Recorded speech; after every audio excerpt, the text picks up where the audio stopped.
누가복음 13장 1절에서 21절 말씀.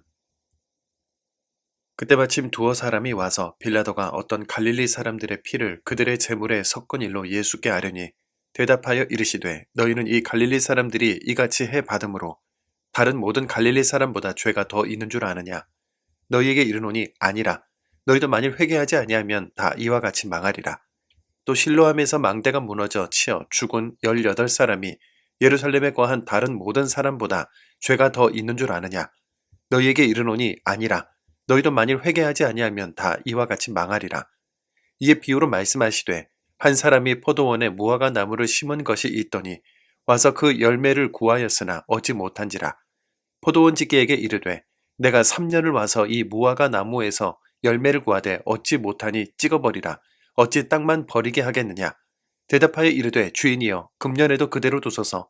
내가 두릅하고 거름을 줄이니 이후에 만일 열매가 열면 좋거니와 그렇지 않으면 찍어버리소서 하였다 하시니라. 예수께서 안식일에 한 회당에서 가르치실 때에 18해 동안이나 귀신 들려 앓으며 꼬부라져 조금도 펴지 못하는 한 여자가 있더라. 예수께서 보시고 불러 이르시되 여자여 내가 내 병에서 놓였다 하시고 안수하시니 여자가 곧 펴고 하나님께 영광을 돌리는지라. 회당장이 예수께서 안식일에 병 고치시는 것을 분내어 무리에게 이르되 일할 날이 엿새가 있으니 그동안에 와서 고침을 받을 것이요 안식일에는 하지 말 것이니라 하거늘 주께서 대답하여 이르시되 외식하는 자들아 너희가 각각 안식일에 자기의 소나 나귀를 외양간에서 풀어내어 이끌고 가서 물을 먹이지 아니하느냐. 그러면 18해 동안 사단에게 매임받은 이 아브라함의 딸을 안식일에 이 매임에서 푸는 것이 합당하지 아니하냐. 예수께서 이 말씀을 하심에 모든 반대하는 자들은 부끄러워하고 온 무리는 그가 하시는 모든 영광스러운 일을 기뻐하니라. 그러므로 예수께서 이르시되 하나님의 나라가 무엇과 같을까? 내가 무엇으로 비교할까? 마치 사람이 자기 채소밭에 갖다 심은 겨자씨 하늘 같으니 자라 나무가 되어 공중의 새들이 그 가지에 깃들였느니라. 또 이르시되 내가 하나님의 나라를 무엇으로 비교할까? 마치 여자가 가루 서말 속에 갖다 넣어 전부 부풀게 한 누룩과 같으니라 하셨더라. 아멘. 비극적인 사건과 사고는 우리 삶에 자주 발생합니다. 1994년 성수대교와 1995년 삼풍백화점 붕괴 사건, 2003년 대구 지하철 화재 사고와 2014년에는 세월호 침몰 사건이 있었고 최근에는 2002년 이태원 참사 사고와 2024년 제주항공 여객기 추락 사고, 12월 3일에는 비상계엄 선포 사건 등이 있었죠. 이런 사고들을 접할 때마다 온 국민들은 깊은 절망과 무력감 속에 젖어들기도 하며 사건 사고들의 내면을 들여다보면 깊은 분노와 함께 왜 우리에게 이런 일이 일어나는가 하는 질문이 생기는데요. 그러나 대부분의 사건 속에서 우리는 속 시원한 답을 얻지 못하죠. 유대인들은 참혹한 일이 일어날 때마다 그 배경에 그 사람 혹은 그 부모의 죄가 있다고 생각했습니다. 고난당한 욥에게 친구들이 찾아와 위로하다가 대화의 주제가 정죄로 흘러간 이유는 친구들이 욥이 받고 있는 고난의 원인을 찾으려 했기 때문이죠. 빌라도가 헤롯의 통치 구역에서 갈릴리 사람들을 잔혹하게 살해한 일들이 있었고 그들의 피를 이방 신상의 제물에 섞은 사건이 일어났습니다. 종교적 성역인 제단에서 피의 사륙이 일어나다니요. 빌라도의 죽임당한 사람들은 거룩한 순교자인가 아니면 하나님의 심판을 받은 행악자인가 사람들은 혼란에 빠졌습니다. 실로암 망대가 무너져 18명의 사람들이 죽었습니다.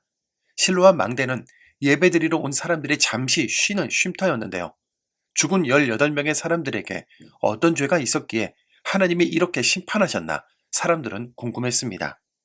이에 주님께서는 우리 삶에 일어난 사건과 사고를 보고 해를 당한 사람들을 평가하며 비난하지 말고 오히려 자신을 돌아보고 각자의 죄 앞에 민감하라고 하셨죠.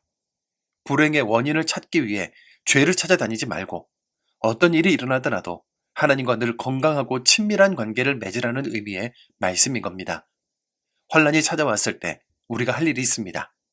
도저히 알 길이 없는 고난의 원인을 찾는 것이 아니라 고난당한 사람들을 사랑의 마음으로 위로하고 품으며 함께 눈물을 흘리는 거죠.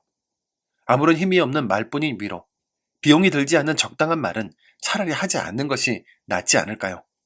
몸이 아프지만 가난하여 병원에 가지 못하는 이에게 왜 치료를 받지 않느냐, 어떤 약이 좋다더라 라는 말은 아무런 도움이 되지 못하지 않습니까?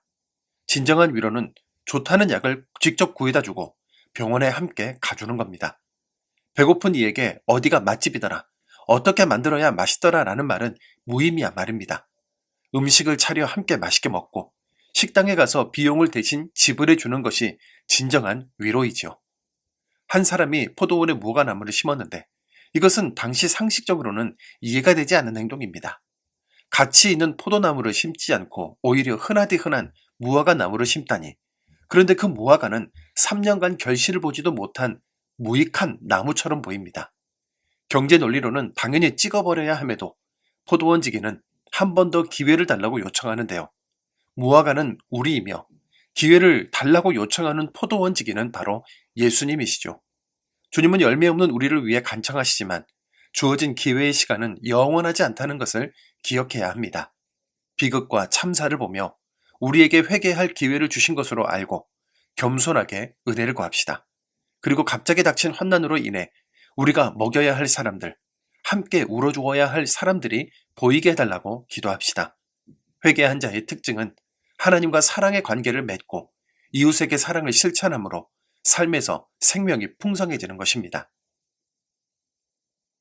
사랑의 주님, 말뿐인 사랑, 수고하지 않는 사랑, 피해를 보지 않으려는 사랑으로 관망하며 마치 사랑이 많은 것처럼 치장했습니다.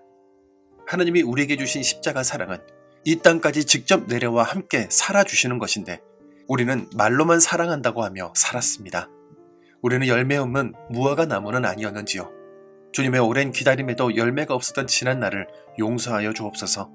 아무 힘없는 실천하지 않은 모든 말, 위로, 격려, 응원이 아니라 직접 맛보게 하고 따뜻함을 경험하게 해주며 옷을 입혀주고 먹을 것을 나누는 행동하는 신앙인이 되게 하여 주옵소서.